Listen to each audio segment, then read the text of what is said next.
Hello, everybody, and welcome back to another episode of Life After Kids with Doctors Brooke and Lynne. I'm Dr. Brooke. And I'm Dr. Lynne. And we're so glad you're here. Welcome. This week we're talking about changing careers in midlife and after your kids leave, the possibilities of maybe wanting a new career or just needing it for fulfillment and, having to fill time. Yeah. And this, there's two things around this. It could be that you're in a situation where you need, for whatever reason, you need the income. So you're looking at it from that standpoint. But, don't discount if you don't need the income and you haven't been working, that this could be something that gives you some purpose and meaning if most of your focus has been on your kids and you're feeling a little bit lost or lonely or just missing like some meaning in your life. Does that make sense? Yeah, I think purpose is something we don't talk about in general conversation with our friends, family, but it really is that thing that if you are feeling stuck or bored or lonely or you're numbing or even anxious, because it shows up in each of us differently. It does. I think that's important to know, but those are all signs and symptoms that we feel something is missing. Right. And generally it's because we're not contributing or living out our purpose. Yeah, that's a good point, because a lot of us struggle. I mean, I've struggled with anxiety.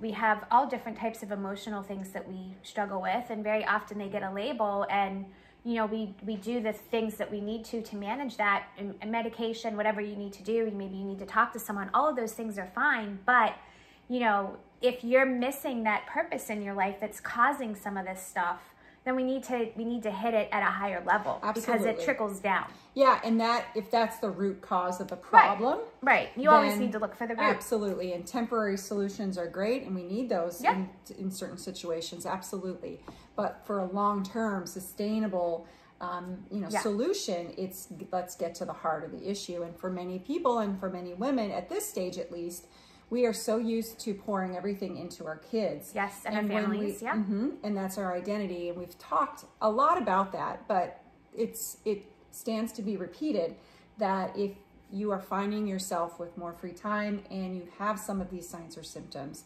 we need to look at that purpose piece, look to the source of that. Absolutely. And we talked about, activities and hobbies and creative outlets, and this is a great time now to talk about volunteering. Yes. But this is a great time to talk about what, from a career standpoint, or having a job, because that can be very purposeful too and give a ton of meaning. When now is when we are, many of us are blessed enough to look at this stage and think about a career or work, not from a standpoint of it's something I have to do, but it's something that I want to do, which flips the script on that. Absolutely. And not everybody has that, would you say, luxury of being able to say, oh, I need to change my work, because there are a lot of things that go into that. Sure. I will say from my personal experience, I have a great career that I love, and a great, family business that I'm very integral in. And I still love that work, and I plan to do that work for a while, but it was not fully fulfilling or living in my purpose. So I've added a side hustle. So there's always that option. And in terms, I call it that word, but but no, it's a great word. Right. And I'm actually busier and more productive at the same time as my children get older. So don't be afraid, I guess, to add something new and add something on top of the profession that fuels you. Yeah, something, I love that. And it's funny because you might look at that and go, oh yeah, but it's going to stress me because there's only so much time in the day. But I find the more time I have, the less time I have. Like, it ends up wasted. And when I have more that fills my day, I'm more productive, and I go and I get all the other things. It's just, maybe it's the way I'm wired. No, there's a law I believe it's called Parkinson's law. And basically, if you have this much time and this much to do, you will stretch your tasks out to the amount of time. And so if the timing narrows, you will be more productive and more efficient. I believe it to be true. There's something to it, and I've definitely seen that in my own life. I think, and we've talked about this, the first step in, if you're looking to go back into the work field, or you're looking to change things up, or whatever that is just being intentional and mindful about it. Sometimes it's timing, right? You have to wait for the right time. But for us, in our situation with Life After Kids, we've been talking about wanting to do something else for, gosh, 1.5 to 2 years, and we weren't quite sure what it was, but we were open to it. We were speaking about it, and then we were coming down off of that hike in the mountain, and it just started to develop. So I think that first step is set your intention and then just give it some time. You don't have to jump head first into something. Yeah, timing is everything, and I believe that we are not in control of that.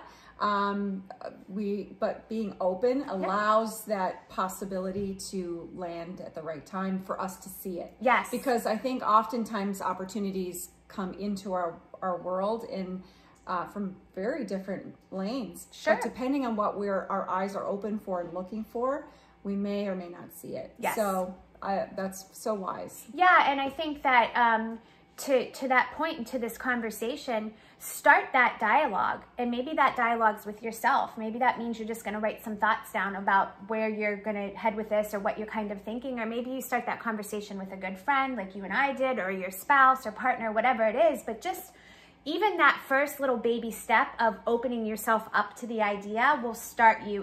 You'll be surprised at what doors it opens, right? Yep, and it'll take you, and hopefully the next step will be more self-evident as you walk along. The important part is just taking action. That's right. Yeah, because life's too short not to live the most fulfilled and happy version of ourselves. That's right.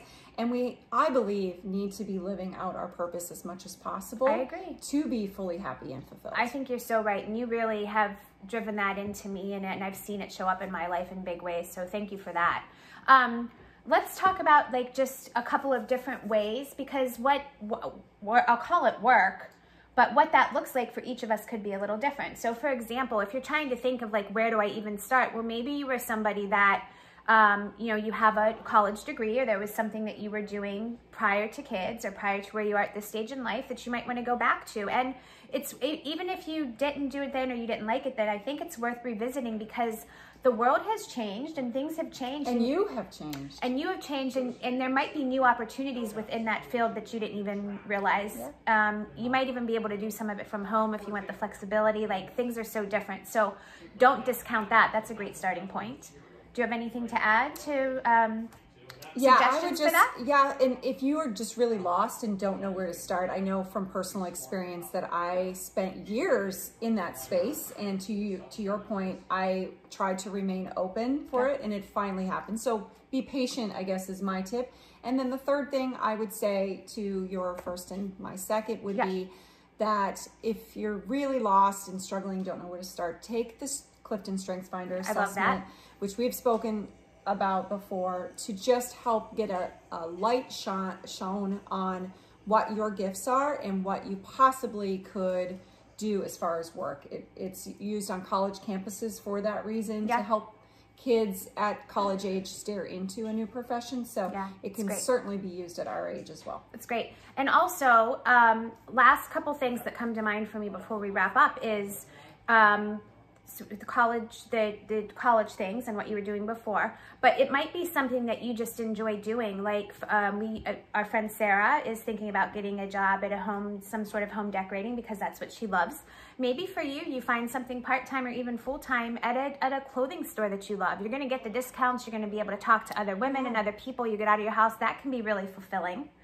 And then it might be something like, don't discount online work too. Like this, what we're doing here. And it's the nice thing about that, it's very flexible. Yes. You know, so that's a great thing too. So those are, I'm just giving you all some tips, some options to start to think about if you're just starting to go down this path. Those are all great options, I think. Guys, thank you so much again for joining us. Make sure you're getting these episodes delivered to your inbox every Sunday night by subscribing on our website, www.lifeafterkids.com. Follow us on social media, Instagram, Facebook, and TikTok. Thanks for watching. Have a good one.